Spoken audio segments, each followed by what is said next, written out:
నమస్తే, నేను Chandana. Welcome to great Andhra big story. అధికారంలోకి రావడం అంటే రాష్ట్రాన్ని పాలించడం, ప్రజలను ఉద్ధరించడం మాత్రమే కాదు, శత్రుశేషం లేకుండా ప్రత్యర్థులను నిర్జించడం కూడా. నారా లోకేష్ కర్తగా పురుడు పోసుకుంటున్న నయా సంస్కృతి ఇది. వర్తమాన రాజకీయ సిద్ధాంతంగా స్థిరపడుతున్న ఈ పోకడ మీదనే ఈ వారం great Andhra big story red book. పాలకులుగా అధికారంలోకి వచ్చే వారికి తొలి లక్ష్యాలు ఏవై ఉంటాయి? ఎన్నికల మేనిఫెస్టోలో వారు ప్రకటించే విధంగా రాష్ట్రాన్ని అభివృద్ధి పదంలో పరుగులెత్తించడమా, రాష్ట్రంలోని పేదలందరి జీవితాలను సమూలంగా ఉద్ధరించేయడమా, లేదా అధికారం దక్కింది కనుక దొరకగల అన్ని దారులను అన్వేషించి తమ తమ సొంత బొక్కసాలను అడ్డదారుల్లో నింపుకోవడమా? ఏది వారి మొదటి లక్ష్యం? సాధారణంగా ఏ పార్టీ కొలువు తీరినా సరే వారి ప్రాథమిక లక్ష్యం పైన చెప్పుకున్నవేవీ కాదు. మరి ఇంకేమై ఉంటుందో తెలుసా? మరొక్కసారి అధికారంలోకి రావటం.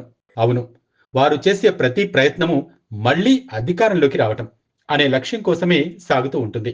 పైన చెప్పుకున్నవన్నీ కూడా ఆ లక్ష్యాన్ని చేరుకునే వేరువేరు మార్గాలు మాత్రమే. ఆ మార్గాలకు ఇప్పుడు కొత్త దారులు కూడా తోడవుతున్నాయి. ప్రత్యర్థి పార్టీలను నిర్మూలించడం అలాంటి వాటిల్లో ఒకటి. ఏ ఒక్క పార్టీని కూడా ఈ విషయంలో ఉపేక్షించవలసిన అవసరం లేదు. ఆధునిక రాజకీయంలో అది అందరికీ ఒక మౌలిక అవసరం అయిపోయింది. ఏ ఒక్కరూ తక్కువ తినడం లేదు. పైగా ఇలాంటి దుర్మార్గమైన పోకడ ఏదో ఇటీవలి కాలంలో, అనగా 1-2 దశాబ్దాల నుంచి మాత్రమే పుట్టిన వ్యవహారం కూడా కాదు, అంతకుముందు నుంచే ఉన్నది. ఇది వరకటి కాలంలో అధికారంలోకి వచ్చిన ప్రతి పార్టీ కూడా రాజకీయ ప్రత్యర్థుల ఆర్థిక మూలాలను దెబ్బతీసే ప్రయత్నాలు ప్రారంభించేది. అది ఇప్పటికీ కొనసాగుతూనే ఉంది కూడా. ప్రత్యర్థి పార్టీ వారి వ్యాపారాలు, పరిశ్రమలు, వ్యవహారాల మీద దృష్టి సారించేవారు. నిబంధనల కొరడాలు జులిపించేవారు. ఆర్థిక మూలాలను దెబ్బతీయడం ద్వారా ఆయా పార్టీలను కుదేలైపోయేలా చేసేవారు. ఇలాంటి పోకడలు పెచ్చుమీరుతూ వచ్చిన తరుణంలో నాయకులు కూడా జాగ్రత్త పడడం ప్రారంభించారు. రాజకీయం సొంత రాష్ట్రంలో ఉంటుంది. వ్యాపారాలు, వ్యవహారాలు, ఆర్థిక వనరులు అన్ని పొరుగు రాష్ట్రాల్లో మెయింటైన్ చేసేవారు. ఇది వారికి కొంతలో కొంత ఉపశమనంగా ఉండేది. ఇక్కడ అధికారులకు వచ్చిన పార్టీ వారిని ఆర్థిక మూలాలపై దెబ్బతీయాలనుకున్నప్పటికీ కూడా పెద్ద వెసులుబాటు చిక్కేది కాదు. కానీ తరువాతి రోజుల్లో ఈ ప్రత్యర్థి నిర్మూలన అనే ఉద్యమం కొత్త పుంతలు తొక్కుతూ వచ్చింది. క్యారెక్టర్ అసోసియేషన్ అనేది ఒక మార్గంగా మారింది. దాని తర్వాత వచ్చిన ఆధునిక పోకడలు అసలు ప్రత్యర్థి పార్టీల నాయకులనే లేకుండా చేయటం. హత్యలు కాదు ఇక్కడ నేతలు ఎంచుకుంటోంది, రాజకీయ హననాలు. తమ రాజకీయ ప్రత్యర్థులు అనుకుంటున్న వారిని ఏకంగా రాజకీయాల్లో మనజాలని పరిస్థితులు క్రియేట్ చేయటం నిత్య కృత్యమవుతోంది. అనివార్యంగా రాజకీయాల్లో మాత్రమే కొనసాగాలని అనుకుంటున్న వారిని లోబరుచుకుని ప్రత్యర్థి పార్టీలో కాకుండా తమ పార్టీలోకి వచ్చేలా చేసుకోవటం. ప్రత్యర్థి నిర్మూలన అనేది కొత్త పుంతలు తొక్కి అసలు ప్రత్యర్థి పార్టీలే ఖాళీ చేయటానికి, ప్రత్యర్థి నాయకులను రాజకీయంగా నామరూపాలు లేకుండా చేయటానికి శతద కొత్త మార్గాలు ఆవిష్కృతమవుతున్నాయి.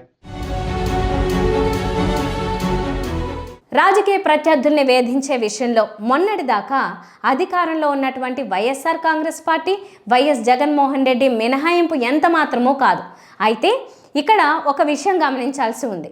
జగన్ ఇటీవల తన కార్యకర్తల సమావేశంలో చెప్పుకున్నట్టుగా 2.0 పాలన అనేది ఎప్పటికి వస్తుందో ఏమో తెలియదు, కానీ అధికార బదలాయింపు జరిగిన ప్రతి సందర్భంలోనూ అదివరకటి ప్రభుత్వాలు అనుసరించిన దుర్మార్గపు విధానాలు మాత్రం ఖచ్చితంగా నెక్స్ట్ వర్షన్లోకి అప్గ్రేడ్ అవుతూ ఉంటాయి.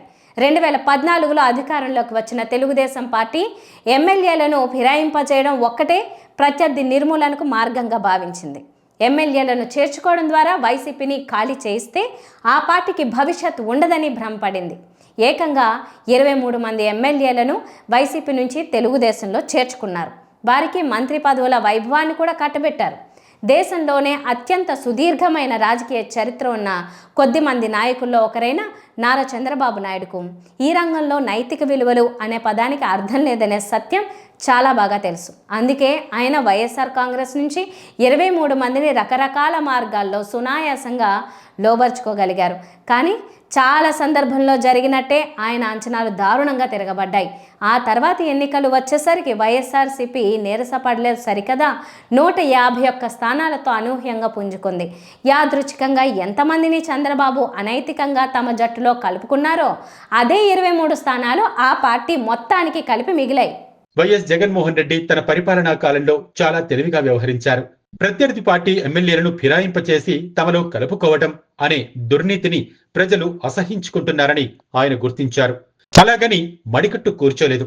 వీలైన చోట్ల కొందరిని పార్టీ కండువా కప్పి తమలో కలుపుకోకపోయినా తెలుగుదేశానికి, జనసేనకు దూరం చేశారు. కానీ ప్రత్యర్థి నిర్మూలనకు ఆయన ఎంచుకున్న మార్గం వేరు. ప్రత్యర్థి పార్టీ నాయకులను ఆయన అనేక పద్ధతుల్లో వేధించారు. ఆర్థిక మూలాలను దెబ్బతీసే మొసలి టెక్నిక్లను కూడా ప్రయోగించారు. కొత్తగా వారి మీద రకరకాల కేసులు బనాయించి జైళ్లలో కూర్చోబెట్టడం ఒక మార్గంగా ఆయన భావించారు. నారా చంద్రబాబు నాయుడు మొదలుగా అచ్చెన్నాయుడు, కొల్లు రవీంద్ర, పట్టాభి వంటి వారందరూ ఈ జాబితాలో ఉన్నారు. తన సొంత పార్టీ ముద్ర కిందనే ఉన్నప్పటికీ పక్కలో బెల్లంలా మారిన రఘురామకృష్ణరాజును కూడా ఆయన విడిచిపెట్టలేదు. అయితే జగన్మోహన్ రెడ్డి ఈ రకమైన వేధింపులన్నీ లైటర్ వీన్లో సాగిపోయాయి అనుకోవాలి. ఎందుకంటే ఒకసారి అరెస్టు, వేధింపులను, హింసను తలపించేలా పోలీస్ ట్రీట్మెంట్, జైల్లో కూర్చోబెట్టడం వరకు అనుకున్నట్టే చేశారు. కానీ ఒకసారి వారికి బెయిల్ వచ్చిన తర్వాత కేసులను ముందుకు తీసుకెళ్లడంలో అదే దూకుడు కొనసాగలేదు. ఒకసారి తాను వారిని జైల్లో కూర్చోబెట్టడంతోనే ఆయన ఈగో చల్లారినట్టుగా ప్రవర్తించారు.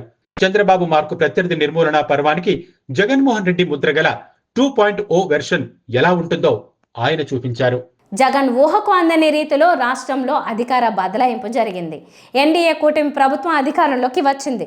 ప్రత్యర్థుల నిర్మూలనను 3.0 వర్షన్ ఎలా ఉంటుందో చంద్రబాబు నాయుడు ఇప్పుడు రుచి చూపిస్తున్నారు. వైఎస్ఆర్ కాంగ్రెస్ పార్టీ నుంచి చాలామంది మాజీ ఎమ్మెల్యేలను, ఎంపీలను బయటకు రప్పించారు. ఎలాంటి ప్రలోభాలు, బెదిరింపులు, తాయిలాలు లేకుండానే అవన్నీ జరుగుతాయని అనుకోలేం. వైసీపీ నుంచి బయటకు వచ్చిన వారిలో రకరకాల సమీకరణాల రీత్యా తమకు ఉపయోగపడతారని అనుకున్న కొందరికి మాత్రం తమ కూటమి పార్టీలోకి ఎంట్రీ ఇచ్చి వేర్వేరు అవకాశాలు కల్పించారు. కొంతమందిని అలా గాలికి వదిలేశారు. ఆ ఒక్క మార్గం మాత్రమే కాదు, జగన్ చూపించిన కేసుల మార్గాన్ని కూడా మరింత పగడ్బందీగా అమలు చేస్తున్నారు. నిజంగానే ఆయన జగన్ మార్గానికి నెక్స్ట్ వర్షన్ రుచి చూపిస్తున్నారు. జగన్ ప్రభుత్వ కాలంలో తెలుగుదేశం నేతలందరి మీద పెట్టిన కేసులు దాదాపుగా ప్రభుత్వం తరపునే నమోదయ్యాయి. అది వరకు వారు పాల్పడిన అవినీతి పేరుతో ఆ కేసులు పెట్టారు. ఆ కలర్ కూడా ప్రభుత్వమే వేధించడానికి పూనుకుంటున్నట్టుగా ప్రజలకు కనిపించింది. చంద్రబాబు మీద ప్రజల్లో ఏర్పడిన సానుభూతి కూడా ఇలాంటి దాని వల్లనే. జగన్మోహన్ రెడ్డి మరీ ఘోరంగా కేవలం 11 సీట్లకు పరిమితమైన పార్టీ నాయకుడిగా మిగిలిపోవడానికి దారితీసిన కారణాల్లో ప్రజల్లో ఈ అభిప్రాయం ఏర్పడటం కూడా ఒకటని చెప్పాలి. చంద్రబాబు నాయుడు ఆ విషయం గ్రహించారు కనుక తన రూటు మార్చారు. ప్రభుత్వమే వేధించినట్టుగా కనిపించకుండా ఇతర కేసుల్లో ప్రత్యర్థులు ఇరుక్కుంటున్నారు. చంద్రబాబు తొలి దశలో ఫిరాయింపుల మార్గాన్ని అనుసరిస్తే జగన్ దాన్ని పట్టించుకోకుండా ఇంకో దారికి వెళ్లారు. జగన్ తన పాలనలో ప్రభుత్వం తరపునే కేసులు నడిపితే చంద్రబాబు దానిని పట్టించుకోకుండా ఇంకో దారిలో వెళ్తున్నారు. ఒకరిని చూసి మరొకరు పాఠాలు నేర్చుకుంటూ ప్రత్యర్థి నిర్మూలనకు తమ వంతు కృషి చేస్తున్నారు. జాగ్రత్తగా గమనిస్తే ఈ సంగతి మనకు బోధపడుతుంది. తెలుగుదేశం పార్టీ ఆఫీసు, చంద్రబాబు ఇంటి మీద దాడి కేసుల్లో కీలక అరెస్టులు నందిగం సురేష్ మాత్రమే. కానీ ఆయన దానితో నిమిత్తం లేకుండా హత్య కేసులోనే ఎక్కువ కాలం జైల్లో గడిపారు. ఆ కేసుల్లో చెప్పుకోదగ్గ అరెస్టులు జరగలేదు.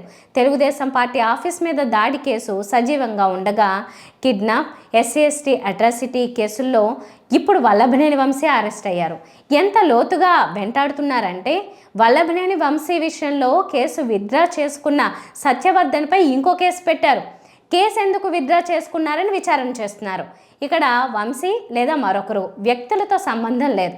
న్యాయపరమైన అంశాలను ప్రభుత్వాలు ఎలా తమ పరిధిలోకి తెచ్చుకుంటున్నాయన్నదే చర్చ. నిజానికి తెలుగుదేశం పార్టీ కక్ష కట్టే డొమైన్లో ఉండవలసిన నాయకులు వైసీపీలో చాలామందే ఉన్నారు. ముందు చాలా అరెస్టులు జరగవలసి ఉంది.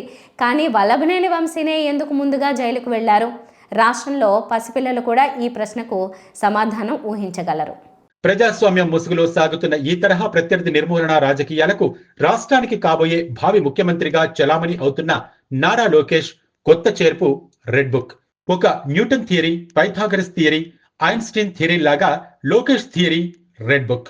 తాము ప్రతిపక్షంలో ఉన్నప్పుడు తమకు కిట్టని వారిని, తమను మాటలు అంటున్న వారిని, తమను ఇబ్బంది పెడుతున్న వారందరినీ జాబితా రాసి పెట్టుకోవటం, తమకు అధికారం దక్కిన వెంటనే అదను చూసి వారందరి భరతం పట్టడం ఈ నయా సిద్ధాంతం అన్నమాట.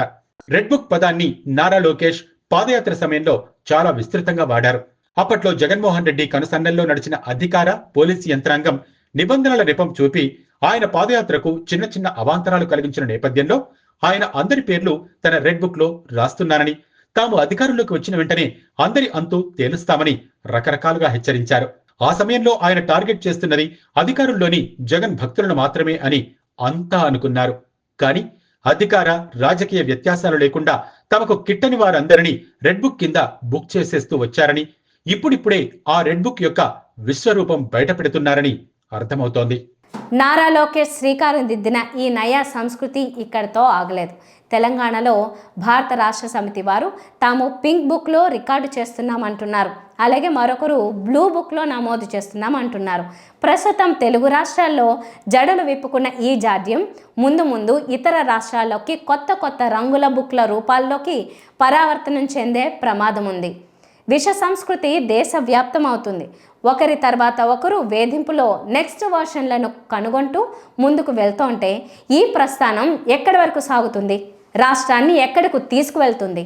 రాజకీయాల్లో ఉన్నవారు ముఠా నాయకుల్లాగా ప్రవర్తిస్తూ ఉంటే రాష్ట్రానికి చేటు జరుగుతుంది కదా అనేది ఆలోచన పరుల వేదన. అధికారం ఎవ్వరికీ శాశ్వతం కాదు. జగన్మోహన్ రెడ్డి అమలు చేసిన సంక్షేమ పథకాల లబ్ధిదారుల పరిమాణాన్ని గమనిస్తే ఆయనకు ఓటమి దక్కుతుందని ఎవ్వరూ అనుకోరు. ఆయన కూడా అనుకోలేదు. అలాగే చంద్రబాబు నాయుడు తన ఫోకస్ మొత్తం పెట్టి అమరావతిని ఒక దశకు తీసుకువచ్చినంత మాత్రాన రాష్ట్ర ప్రజానీకం మొత్తం మురిసిపోయి ఆయనకు మరోసారి కిరీటధారణ చేయాలనే గ్యారంటీ కూడా లేదు. ప్రజలు ప్రభుత్వాలను ఎన్నుకోవటంలో ఎన్నికల సమయానికి వారిని నడిపించే, ప్రభావితం చేసే అంశాలు ఎన్నో ఉంటాయి. వాటిని ఊహామాత్రంగా ప్రస్తావించుకోవటం కూడా కష్టం. 2029 నాటికి జగన్ చేతికే అధికారం వస్తే ఆయన రాజకీయ వేధింపులను, ప్రత్యర్థి నిర్మూలనా యజ్ఞాన్ని 4.0 వెర్షన్ కు తీసుకువెళ్లవచ్చు.